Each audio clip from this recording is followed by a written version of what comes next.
Então, hoje é mais um dia que a gente relembra uma das maiores causas de morte no mundo, né? A conscientização, o diagnóstico precoce através da conscientização é o objetivo desse dia. Eu falo mais um dia porque há alguns anos atrás falava-se muito pouco, tinha pessoas que nem o nome conseguia falar. É um grande avanço a gente ter um Dia Mundial do Câncer. Para quem não conseguia nem falar a respeito, eu acho que é uma ótima evolução, e os meios de comunicação sempre foram os parceiros nisso. Para a gente contextualizar, as doenças cardiovasculares, os acidentes sempre foram o que mais matou no mundo. Hoje, a gente está ali com essa especialidade, a oncologia, já páreo a páreo com a traumatologia e os cardiologistas, né? A boa notícia é que na oncologia as coisas estão andando rapidamente, a gente conseguiu melhores medicamentos, melhores tratamentos, coisas mais específicas, e é uma especialidade em ebulição que a gente vai conseguir salvar mais vidas. Então a gente espera que, apesar do número de diagnósticos estar aumentando, a gente também consiga diminuir a mortalidade. E aí a senhora trouxe um ponto que é muito importante, que é essa dificuldade das pessoas em até de falar, né, a palavra câncer. Mas a gente sabe da importância do exame de rastreabilidade para entender, de fato, se existe uma doença, e de preferência na fase inicial, né? Eu queria que a senhora falasse dessa importância do diagnóstico precoce, quanto isso aumenta as chances de cura, para incentivar os nossos ouvintes a buscar ajuda sempre que verificar algum sinal diferente daquilo que ele está habituado. Certo. Bom, eu costumo dizer para os alunos que um sintoma persistente por mais de 30 dias, já tem que ser investigado. Alguma causa existe, mesmo que seja a idade, porque Sim. Hoje em dia as pessoas vivem mais, mas alguma causa para tal sintoma tem que existir. E que nos diagnósticos diferenciais, um deles tem que ser neoplasia. Não pode deixar de pensar em câncer. Neoplasia eu vou falar que é câncer. E o diagnóstico precoce, ele aumenta a chance de cura em N vezes. Vamos considerar 100%. A gente, numa neoplasia de mama inicial, além de aumentar a chance de cura para 97%, a gente ainda consegue reduzir os tratamentos. Sim. O que é isso? Um tumor menor precisa de menos tipo de tratamento para ser curado. Mesma coisa, estômago, intestino. Uma simples cirurgia, quando detectado cedo, curou. Quando existe uma evolução um pouquinho maior, um tamanho maior de tumor, a gente já tem que colocar quimioterapia junto, aí o paciente sofre um pouco mais para curar. Quando é mais avançado ainda, que negligenciou algum sintoma, aí o tratamento é mais longo. Sim. No caso da neoplasia de próstata, inicialmente se cura com cirurgia ou radioterapia. Na sequência, a cirurgia já não adianta mais. Aí já vai radioterapia e hormonioterapia. E dependendo do tamanho do tumor, essa hormonioterapia dura 6 meses, pode durar 2 anos. Ou quando a neoplasia de próstata já é incurável, que é o estadio clínico 4, que a gente coloca ela como espalhada, vai usar o tratamento pela vida. Sim. Né? Então, o diagnóstico precoce aí determina a chance altíssima de cura, diferente de tumores avançados, que a gente cai aí para 50%, 45% de chance de cura.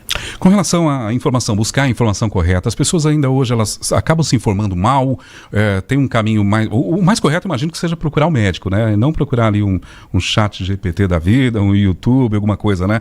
Porque hoje em dia tem um volume de informações muito grande na internet, internet, que as pessoas acabam procurando, e muitas vezes essas informações não são informações precisas, né? Qual é o melhor caminho para ela procurar uma informação que realmente vai ajudar no tratamento, ou vai esclarecer definitivamente para a pessoa? Bom, considerando o mundo de hoje, eu não posso proibir a pessoa de procurar online, até porque é o primeiro caminho. Então, a informação correta, ela tem determinados locais dentro das mídias para a gente acessar. Se você perceber, no Google lá tem patrocinado, patrocinado. E nem sempre o patrocinado é a informação correta. Da mesma forma, YouTube e o ChatGPT, pasmem, também tem patrocinado. E outras inteligências também têm patrocinado. Então, o ideal é procurar sites ou vídeos de especialistas, inclusive a de vocês aqui, que vocês fazem um bom trabalho, dentro das universidades, os institutos internacionais. No Brasil, a gente tem SBOC, Sociedade Brasileira de Oncologia Clínica, tem os bons hospitais. Dentro dos sites dos hospitais tem a discriminação, tem ONGs muito boas que podem ser acessadas, mas selecionar da onde você vai buscar a informação. E apesar dessa informação dentro de um site ou de um link confiável, você tem que entender que se a gente tem um tipo de neoplasia, nem sempre ela é igual a do vizinho, ou dentro daquele site existem quadradinhos que você clica, bom, esse tratamento é isso, a chance de morte é tal. Você pode não estar nesse quadradinho e obter a informação, apesar do site confiável ainda ser equivocada, porque se o seu quadrinho não está correto, você vai ou relaxar demais ou assustar demais. Então, o ideal mesmo é o médico que tenha um conhecimento adequado e possa te orientar da melhor forma. Profissional, né? Exatamente. Qual tipo de câncer hoje, doutora, já possui um método de rastreamento bem definido, e quais são os principais, assim, que a senhora mais verifica a incidência hoje? Certo. Método de rastreamento. A partir de uma certa idade, tem mais rastreamento a ser feito. Mas as neoplasias com rastreamento definido é câncer de mama, câncer de intestino, estômago. Próstata, não. Essa é a grande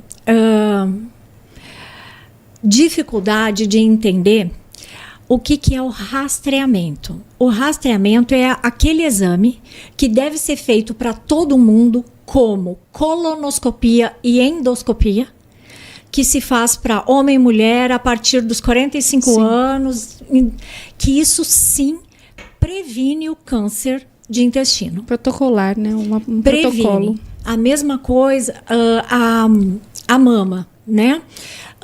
A próstata, não. Cada homem tem um determinado valor de PSA. A vida toda. Baixo e vai subindo. Então, isso é um exame que não se aplica a toda a população, porque nem todo PSA elevado é câncer. Diferente da colonoscopia, que você entra lá, tira a verruguinha ou faz uma biópsia e é câncer. A próstata, ela vai aumentando com o decorrer da idade, e existe uma coisa chamada hiperplasia benigna da próstata, que é confundido com câncer porque o PSA pode estar elevado. Sim. Existe prostatite, que é a inflamação da próstata, que aumenta o PSA também. Então, para ser um exame de acompanhamento confiável, tem que associar o PSA e o toque retal. Aí todo mundo, mas ainda não é um método que os governos mundiais indicam para fazer na população em geral, porque é bastante caro e nem sempre determina uma neoplasia. Né? Então, a próstata, ela tem o Novembro Azul, a gente faz aquele alerta, é porque ela é muito incidente. Então, os mais incidentes hoje é câncer de mama, próstata, intestino é o terceiro. É o que mais acomete. E aí vem estômago, dependendo da região, colo do útero, infelizmente. E isso nos traz rastreamento confiável, então. O preventivo de colo de útero, a mamografia para mama, a colonoscopia e endoscopia. Com certeza, esses sim são métodos de rastreabilidade. Muito bem, num contexto geral da doença, o que tem colaborado para esses aumentos de casos? Bom, eu imagino que não dá para estabelecer uma fórmula geral, né? Mas dá para ter um parâmetro mais ou menos. Está mais ligado à genética, estilo de vida, como a pessoa, é possível evitar, não é? O que a senhora falaria a respeito disso? Sim. Aí é que a gente entra mais na rastreabilidade ainda. Nós estamos comendo mal. Dormindo mal, se estressando mais, muito estressados, e como a gente sabe, e usando muito hormônio, né? Muito hormônio na criação, hormônio de chip da beleza, de reposição de testosterona para a mulher, de outras coisas para os homens também, e isso expõe a gente a muitos agentes químicos que produzem a inflamação no organismo, que faz com que a imunidade falhe. Porque o que o câncer é? Ele é uma alteração genética de algumas células que não entendem que tem que parar de crescer, que está na hora de morrer. Certo? E esse gatilho que uma célula que funcionava normalmente passou a como eu poderia dizer, passou a não entender que precisa morrer, são essas coisas que a gente sofre no dia a dia. Então, 90% das neoplasias, elas são causadas pelo que a gente plantou durante a vida. Uma obesidade, principalmente jovens, adolescentes. 90%, a senhora disse? 90%. Tem a ver com as ações da pessoa, ao longo da vida? Com as ações da pessoa. Que coisa, né? Em alguns grupos, no máximo 85 pessoas, eu já vou falar 85%, eu já vou falar da genética. Então, à medida que o tempo passa, a gente vai fazendo aquela pilha de coisas ruins que o organismo entende que aquilo ali não é normal e eu tenho que melhorar, e isso se torna uma neoplasia. Tá? Bom, o que isso causa? Tabagismo, etilismo, sedentarismo e a nossa alimentação, certo? Só que tem coisas que a gente não tem mais como escapar. Mesmo que você consiga modificar todos esses hábitos ruins, você ainda está num ambiente contaminado, que o próprio ar. Tem mais câncer de pulmão nas grandes cidades, por causa da poluição, a gente respira aquilo. Fast foods, ou até comprar no supermercado, a gente sabe que a gente engole microplásticos todos os dias.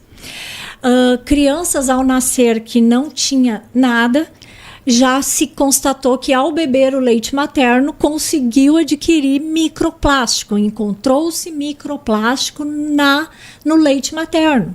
Então, são coisas que a gente não vai conseguir evitar. Então, isso vai aumentando a pilha de chance de neoplasia. E isso está acarretando no maior número de diagnósticos, que é um maior número de câncer mesmo, na população mundial, e está diminuindo a idade com que as neoplasias acontecem. Tumores, eles são comuns a pessoas que já viveram muito, que coletaram muitas coisas adversas durante a vida e ainda tem naturalmente a deficiência da imunidade do idoso, né? Então, as neoplasias acontecem mais, próstata, mama, tudo isso mais tardiamente.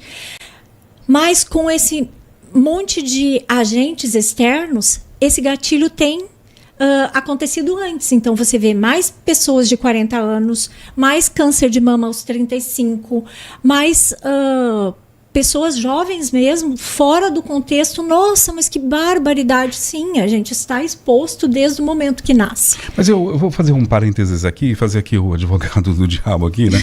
Será que é exatamente isso? Porque, veja, a gente está falando, antigamente as pessoas não tinham tanto contato com esses alimentos nocivos e tal, mas mesmo assim se viviam bem menos, né? Há muito tempo atrás. Esse aumento de casos seria mesmo devido a esse estilo de vida de hoje? Ou também está relacionado ao fato de que hoje se detecta mais, se sabe muito mais que os casos estão acontecendo? Assim, hoje nós somos 8 bilhões de pessoas. Sim. Esses 8 bilhões estão vivendo mais. Por que estão vivendo mais? Não é só pela alimentação, né? Antes morria-se mais cedo, também pelas infecções. Agora nós conseguimos viver mais porque nós acondicionamos melhor alimentos, nós temos geladeira, nós temos ar-condicionado que diminui a chance de contaminação. A gente tem a medicina vacinas, evoluiu, né? Vacinas. As vacinas, elas são uma bandeira muito importante para a saúde mundial, e isso tem que ser levantado. Então, hoje, sem dúvida, a gente tem a impressão de muito mais neoplasias, porque temos muito mais pessoas. Antes éramos menos, então ouvia-se falar menos. As pessoas antes morriam sem saber do que. As pessoas diziam, teve um mal súbito, morte morrida. Ou começou a definhar e acabou morrendo. E o diagnóstico precoce hoje, a detecção precoce, é o que aumenta o número de diagnósticos, mas também aumenta a cura. A cura. Então, hoje, com certeza, no meu consultório, eu tenho mais pacientes vivendo com o câncer ou sobrevivente do câncer do que morreram de câncer.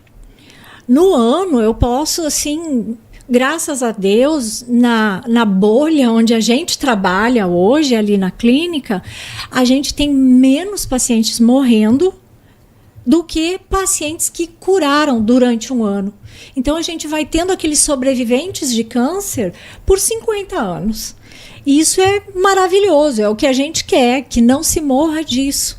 Mas de alguma coisa a gente vai ter que morrer um dia, né? Pois é. Com certeza. Existem, a senhora falou, né, anteriormente, os principais, existem sinais e sintomas que a gente precisa ficar mais atento com relação à parte oncológica. A senhora falou do câncer de mama, falou da questão do estômago, intestino. Vamos pensar nesses cânceres que a senhora falou que são os mais incidentes. Quais sinais e sintomas a população precisa alertar? Sentiu isso, é preciso. É lógico que a gente falou que qualquer sintoma diferente por mais de 30 dias é importante prestar atenção. Mas existem alguns que são principais? Sim. Apesar das neoplasias mais incidentes já terem rastreamento, né? Que a gente não quer que a mulher tenha um sintoma na mama para diagnosticar, o que a gente quer é que ela faça ultrassom, mamografia na época correta, 40 anos a partir de, e detecte antes de dar o sintoma. Mas o sintoma na mama pode ser aumento do volume, dor, fisgada, e na palpação, principalmente durante o banho, notar algum nódulo, alguma irregularidade, um crescimento anormal só de um lado, porque dos dois lados a gente já pensa é menstruação, é hormonal, ou o pico do peito entrar para dentro. Quando você levanta os dois braços, uma mama sobe mais que a outra. Aí a gente já é um sintoma que tem que correr. Sobre o estômago, dor, principalmente em quem usa o cigarro e a bebida. As úlceras, elas causam o câncer, e bebida e cigarro da úlcera, e também uma bactéria chamada H. pylori, por isso que a gente faz a endoscopia regularmente para tratar essa bactéria que também causa câncer de estômago. E nesse caso, infelizmente, muitas vezes as pessoas só vão tratando com omeprazol, com pantoprazol e acham que isso tá tudo bem e só vai maquiando a dor. Até porque essas medicações não são caras, antes eram, e são de livre acesso em drogarias, né? E o intestino, a perda de sangue retal, a cólica, a redução do calibre das fezes e a alteração do hábito intestinal. O que é isso? Eu sempre tive o intestino preso e de repente começa 3 dias de diarreia, 4 dias de intestino preso. Alguma coisa está errada. Por que está dando diarreia e por que outros dias prende? Não é só alimentação.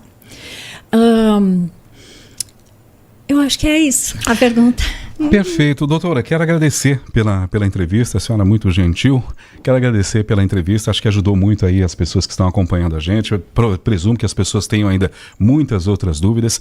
Doutora Viviane Andreata Riuto, quero agradecer, muito obrigado pela entrevista. Imagina, eu fiquei agradecida pelo convite e hoje é um dia mesmo para lembrar. Eu vou lembrar como última participação que 10 a 15% das neoplasias pode ser genético. E é aí que o rastreamento de outras neoplasias entra. Isso daí realmente salva a vida. Então, quem tem muito diagnóstico de câncer na sua família ou que já teve uma neoplasia, é muito importante fazer esse diagnóstico genético. Tá, só para a gente estava encerrando já, mas só para deixar isso aí bem claro, a senhora falou 10 a 15% são provindos de genética, né? Mas existe alguma estatística de, por exemplo, alguém tem na família teve, sei lá, câncer de intestino, de que a pessoa ascendente vai ter? Existe uma porcentagem, tipo 50% dos filhos de alguém que teve vai ter, ou isso é relativo? Não, isso é relativo realmente. Uma neoplasia, ela é propiciada pela genética, certo? Alguns da família têm uma genética alterada, outros não. Então, não tem uma percentagem de quantos % é genético ali na sua família. Porque a gente é 50% homem, espermatozoide, e 50% mulher, óvulo. Então, a mulher pode ter transmitido um óvulo com essa alteração, ou não. Tem óvulos na mulher que pode não ter essa alteração. Então, o seu ascendente, apesar de ter uma alteração genética, você não herdou. Mas nem por isso você não pode ter tido uma neoplasia de intestino. E aí, no caso, requer mais atenção essas pessoas, né? Exatamente. Perfeito.